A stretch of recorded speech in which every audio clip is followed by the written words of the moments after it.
Imagine spending years building, like, the most loyal political movement in modern history, only to watch it start dismantling from the inside out over the price of fertilizer.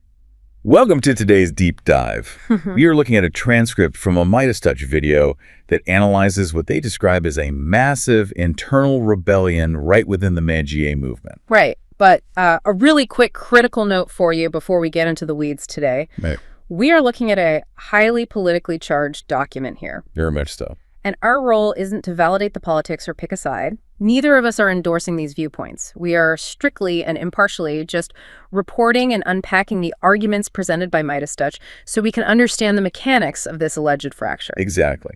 So let's look at those mechanics. Yeah. This analysis argues that the fracture begins where foreign policy just slams directly into domestic wallets. I mean, it's an earthquake where the fault line is coming from inside the house. It really is. And Marjorie Greene is front and center here. She's quoted condemning what she calls a catastrophic, unprovoked war in Iran. Yeah. She claims it's draining $2 billion a day, all while the U.S. sits on a $40 trillion national debt. Wait, $2 billion a day? I mean, that's a massive claim. But it's not just abstract debt they're talking about, right? Because the source points to immediate domestic shockwaves, like gas prices pushing toward $5 a gallon. Right. And farmers are suddenly panicking because these Middle Eastern conflicts have basically choked off crucial fertilizer shipments. It's like hiring a contractor to fix your roof, and halfway through they start building a swimming pool in the neighbor's yard using your credit card. That analogy perfectly captures the frustration this video highlights. It's a textbook case of global actions forcing really painful local reactions. Like, if a farmer can't get fertilizer from the Middle East, they have to buy emergency shipments at massive premiums. Which obviously drives up grocery costs for everyone else. Exactly. The administration promised domestic relief, but instead, their base feels they're fitting the bill for an overseas conflict. Okay, let's unpack this, though. I hear these quotes. But if an administration promises to lower costs but suddenly pivots to funding overseas conflicts, is this viewed by their base as a temporary emergency or, a total betrayal of the core product they were sold? Factions always complain. You do, yeah. How do we know this isn't just performative outrage that gets patched up with a few speeches before the midterms? Because economic betrayal breeds cultural paranoia. When voters feel abandoned at the gas pump, they start looking for betrayals everywhere else. Midas Touch illustrates how this economic anxiety is rapidly morphing into a cultural mutiny among highly influential media allies. Yeah, let's break down those defecting voices, because it's not just politicians complaining anymore.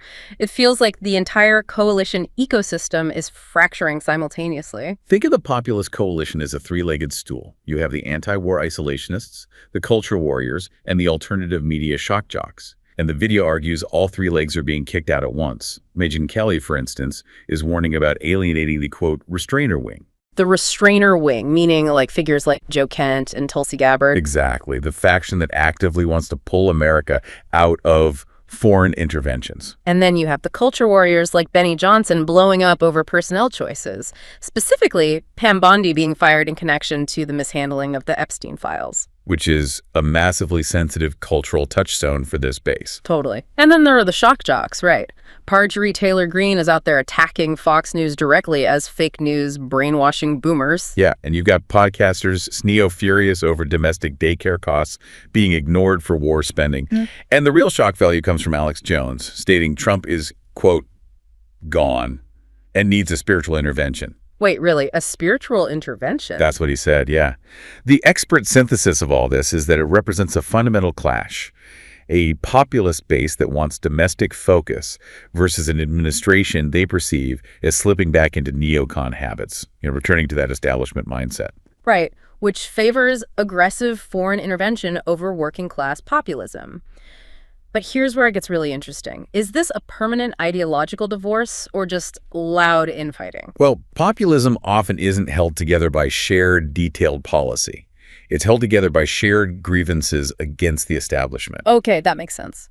The moment an administration becomes the source of the grievance, whether through $5 gas or controversial firings, the movement doesn't just politely disagree. It self-destructs. Wow. Yeah. And you can't spend cultural goodwill to buy your way out of economic pain. No, you absolutely cannot. So summarizing the source, it paints a stark picture of a populist wing in open revolt over foreign wars economic strain, and administrative firings. And for you listening, it's a fascinating case study in how quickly cemented political coalitions can fracture when campaign promises meet the harsh realities of governing. Definitely a masterclass in the limits of political capital. So we'll leave you with this final provocative thought to mull over. If this populist faction fully divorces from the current administration, what entirely new, unpredictable political movement might rise from the ashes?